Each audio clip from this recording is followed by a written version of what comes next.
Chào mừng các bạn đến với Brunei, một quốc gia ngay ở Đông Nam Á.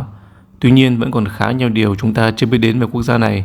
Hôm nay chúng ta sẽ tìm hiểu về quốc gia nhỏ bé song rất giàu có này. Tuy nhiên ấn tượng ban đầu ở đây là đường phố rất là sạch sẽ và chỉnh chu. Hầu như không có rác.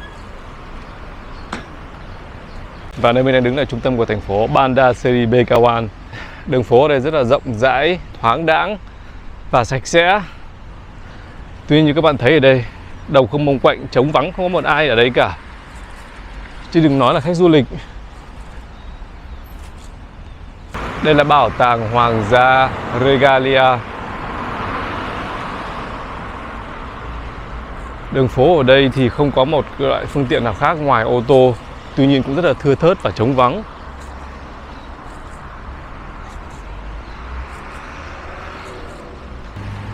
Lúc này là 3 giờ kém vào buổi chiều.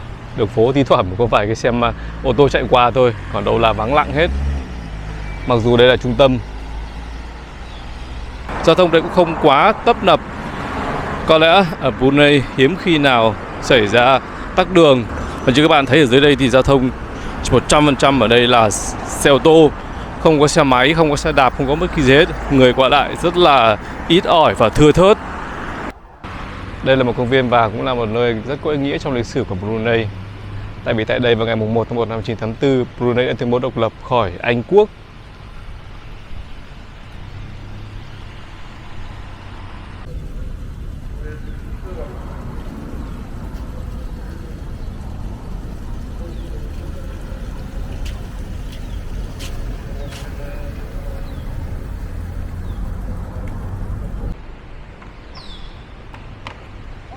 Đây là bức tranh lớn nhất ở thủ đô Bandar Seri Begawan, mô tả văn hóa, truyền thống cũng như cái sản phẩm đặc trưng nhất của Brunei.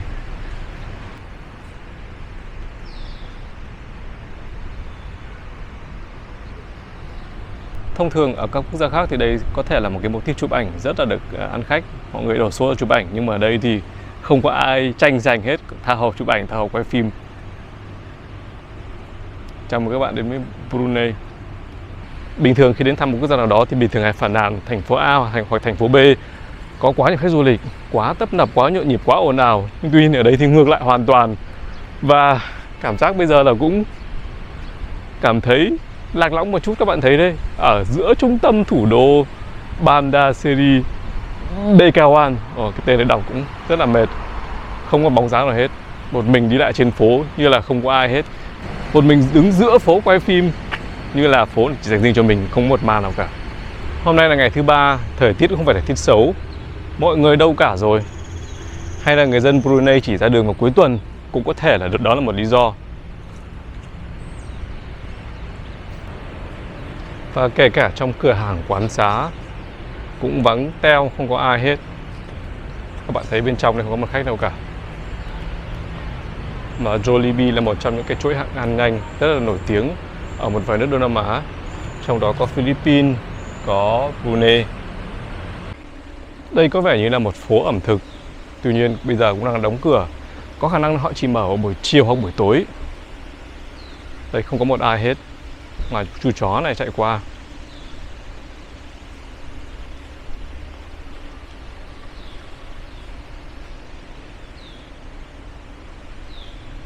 Trong số các bạn có ai đã từng sống ở Brunei một thời gian dài, hãy cho mình một câu trả lời. Người Brunei đi đâu hết cả rồi?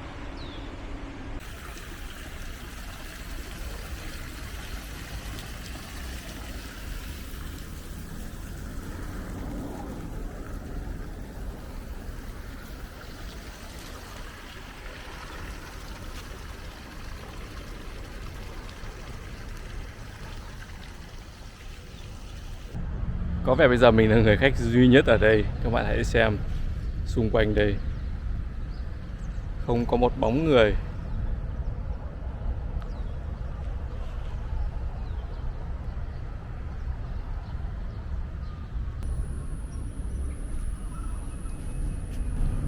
Nhà thờ Hồi giáo Omar Salih Saifuddin có lẽ là cái thắng cảnh nổi tiếng nhất ở thủ đô Bandar Seri Begawan.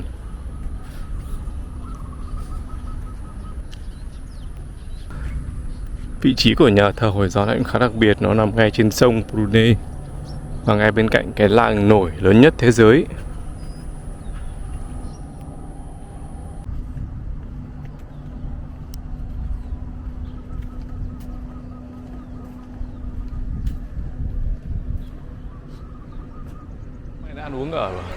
Rất may đã ăn uống ở Brunei không đến nỗi đắt lắm. Bây giờ chúng ta đang ở một khu chợ đêm ở thủ đô Bandar Seri Begawan, và bây giờ chúng ta sẽ đi khám phá xem giá cả ở đây, ăn uống ở đây như thế nào. Đồ ăn ở đây cũng khá giống với một vài nước Đông Nam Á khác, ví dụ như Indonesia hoặc là Philippines. Các món chủ đạo vẫn là món nướng. Thịt gà nướng, thịt lợn nướng, xúc xích nướng. Vô vàn nhiều các loại món nướng.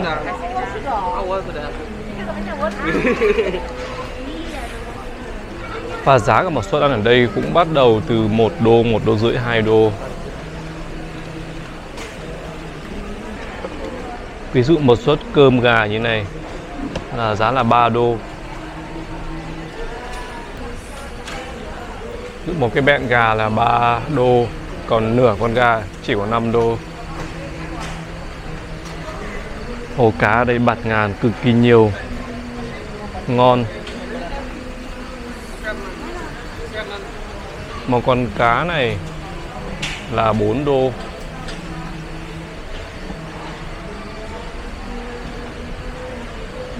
Cá này đắt hơn một chút thì 7 đô. Có rất nhiều loại cá rất là ngon. Chắc phải vào thử một loại cá này mới được. Việt Nam. Việt Nam, yes sir. Rất nhiều loại mì, rồi là bún, phở. Và đồ ngon ở đây chủ yếu là có bánh donut và một số loại bánh khác giống như bánh gato và cả chuối chiên nữa. Ở đây có vẻ như là một hàng cơm bụi và có rất nhiều món ăn các bạn hồ chọn. Nói chung ở đây không thiếu bất kỳ một món nào.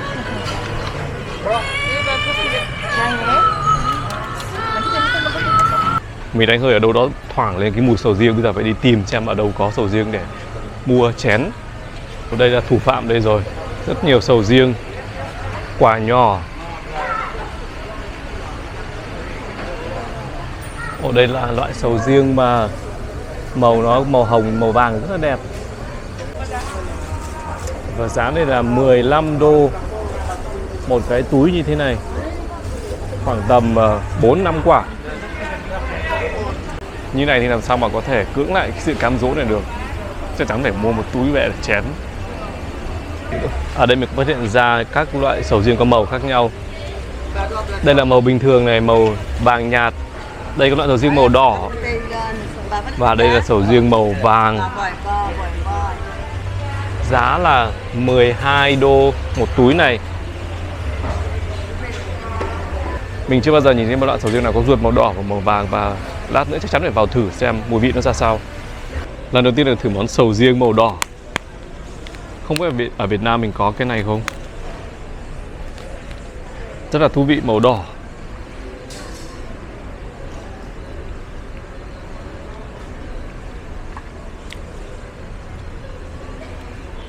Loại sầu riêng này thứ nhất là không có cái mùi sầu riêng nặng như các loại bình thường khác, và hương vị cũng không ngon bằng cái loại sầu riêng bình thường kia. Mùi nó có một cái gì đó giống như mùi khói, khá là lạ, mùi rất khá là không giống sầu riêng lắm.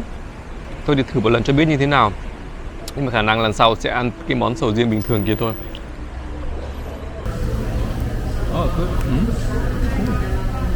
Các bạn đã bao giờ nhìn thấy một loại sầu riêng nào mà có ruột màu da cam tươi, trông rất là bắt mắt, rất là đẹp? Mình chưa nhìn thấy bao giờ cả, và cũng chưa nhìn thấy ở đâu và chưa được thử. Không ngờ Brunei lại là thiên đường của sầu riêng. Ở đây có rất nhiều loại da cam, đỏ và các loại bình thường khác, tha hồ chọn.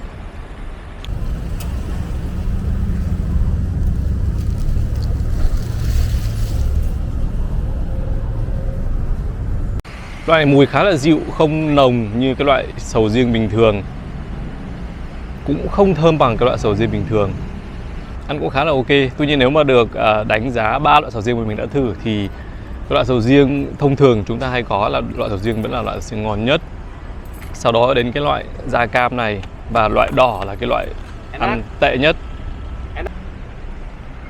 Và có một cái đặc điểm khá đặc trưng của cái loại sầu riêng màu da cam này là cái gai của nó rất là dài và nhọn. Đúng là cái gì đẹp cũng rất là nguy hiểm. Và bây giờ mình phải chén hết tất cả các bạn sầu riêng này, 5 bạn này, tại vì không được mang về khách sạn. Không nên mang về khách sạn thì đúng hơn, tại vì tôn trọng những người khác. Có thể có những người không thích ăn sầu riêng, họ coi đây là cái mùi thối, do vậy mà không muốn quấy rầy họ. Mời các bạn cùng ăn sầu riêng từ thiên đường sầu riêng Brunei.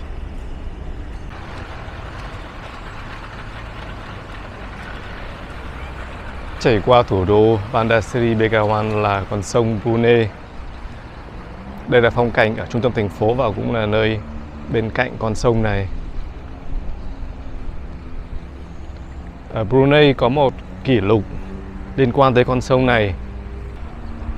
Đó là ngôi làng nổi lớn nhất thế giới.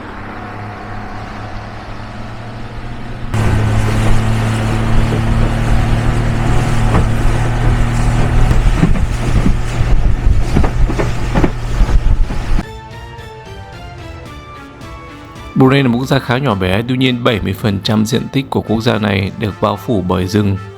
Trong đó có rất nhiều rừng nguyên sinh. Ngay ở thủ đô Bandar Seri Begawan cũng là những khu rừng khá rậm rạp. Ở nhiều nơi, phong cảnh đem mang lại cho chúng ta cái cảm giác rằng thành phố này dường như là nằm trong một cái khu rừng rất là lớn.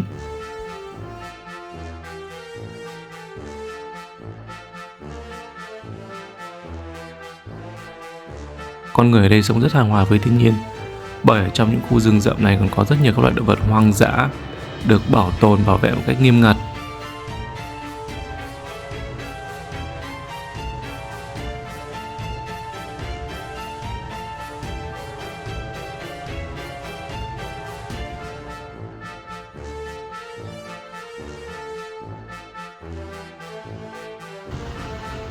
Ví dụ như những loại khỉ, loại cá sấu, loại tê tê và nhiều loại động vật quý hiếm khác nữa.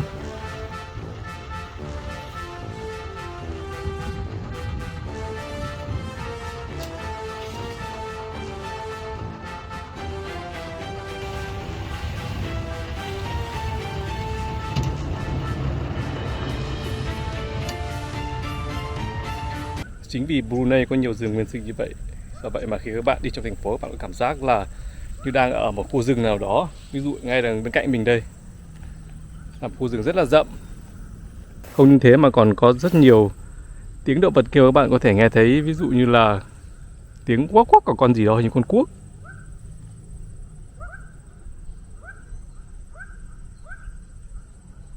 Tiếng nghe rất rõ đúng không ạ? Thành phố thì vắng vẻ, đường phố thì vắng tanh, bên cạnh thì là rừng rú.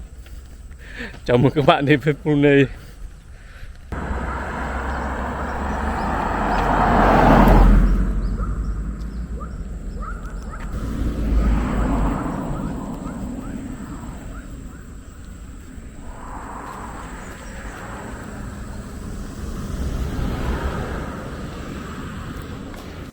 Brunei có một cái nhất của thế giới mà hiếm có ai biết đến. Đó là ở đây là quê hương của ngôi làng nổi lớn nhất thế giới, ngôi làng Kampong Aye. Ngôi làng nổi này nằm ngay giữa trung tâm thủ đô Bandar Seri Begawan. Tên của ngôi làng này theo tiếng Malay có nghĩa là ngôi làng dưới nước. Thực ra đây là một quần thể của gần 40 ngôi làng nhỏ được nối liền với nhau bằng những chiếc cầu gỗ. Chiều dài của chiếc cầu gỗ nối các ngôi làng với nhau là khoảng tầm gần 40 cây số. Với diện tích khoảng gần 10 km vuông, ngôi làng này được thành lập khoảng tầm 600 năm trước. Hiện nay dân số của ngôi làng này vào khoảng tầm 13.000 người, chiếm tới 3% dân số của toàn Brunei. Ngôi làng này có tất cả các cơ sở hạ tầng cần thiết, ví dụ như trường học, bệnh viện, bưu điện, thậm chí cả những trạm xăng dầu. Tất cả đều xây dựng trên mặt nước. Nhờ vào vị trí và cái vẻ đẹp của mình, do vậy ngôi làng này nhiều khi được ví là thành Venice của miền Đông.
Và để vào được bờ thì cách duy nhất là phải đi thuyền. Ở đây người ta gọi là taxi dưới nước. Và đây là cái bến taxi đó.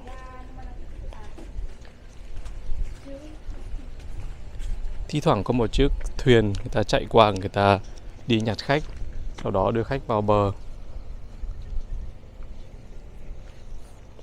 Giá đi một lần là 1 đô Brunei. Đây là một trong những trung tâm mua sắm to nhất ở Brunei. Trông không hoành tráng, lộng lẫy và xa hoa như những trung tâm mua sắm ở Dubai chẳng hạn. Ở đây có vẻ khá là gọn gàng, tươm tất.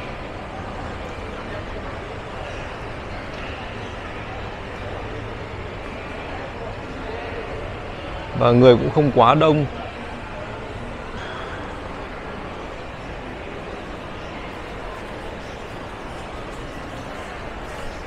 Ồ, các bạn hãy nhìn đây, ở đây có một cửa hàng Việt Nam cà phê rất là thú vị, vô tình tìm thấy. Ở đây họ bán những cái có vẻ như là chủ là người Việt Nam. Ở đây họ bán tất cả các cái đồ ăn của Việt Nam, cà phê, rồi cả bánh mì.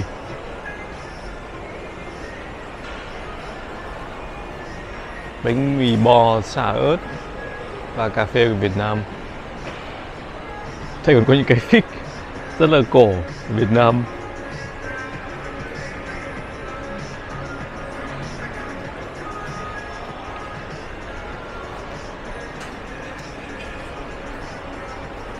Một số họa tiết trang trí cũng mang từ Việt Nam sang.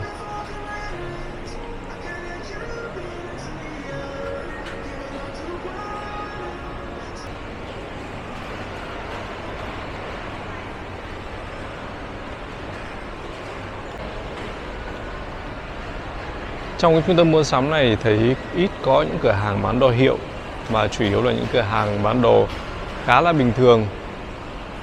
Và đặc biệt ở đây rất nhiều các quán ăn. Và riêng các quán ăn ở đây thì lúc nào cũng tấp nập và đông khách. Có vẻ người Brunei sành ăn.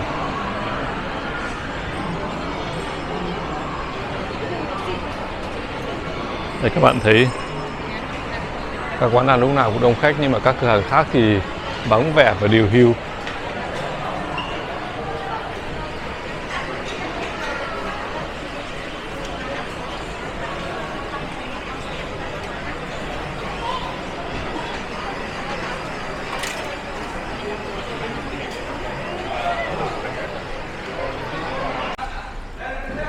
Vì hải sản ở Brunei rất là sẵn, rất là nhiều, do vậy mà ở đây có hẳn khu chợ bán riêng đồ hải sản. Ở đây rất nhiều loại cá, tôm, không thiếu cái gì. Hải sản đây đa dạng phong phú, có rất nhiều chủng loại: tôm, cá, cua, mực.